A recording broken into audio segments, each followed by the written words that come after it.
امروز اومدم شیشلی بهترین پروژه در حال ساخت استانبول. توضیحات تکمیلی و خانم سحر عزیز بهتون میدم.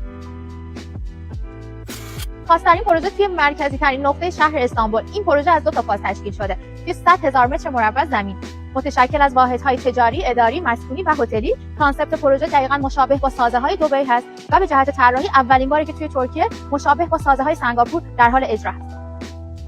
قسمت امضای این پروژه قسمت روف پروژه هست. 4 برج در روف به هم متصل هستن. توی قسمت روف استخر خواهیم داشت، رستوران و همینطور مسیر پیاده‌روی. داخل مجموعه فضای سبز بسیار عظیم موجود هستش. 20,000 درخت زیتون 100 ساله در حال کاشت توی این مجموعه هست. امکانات رفاهی این پروژه بسیار منحصر به فرده. همه امکانات یک هتل 5 ستاره رو شما داخل این مجموعه خواهید داشت. برای اطلاعات از این پروژه بی‌نظیر از طریق لینک زیر با من در ارتباط متشکرم.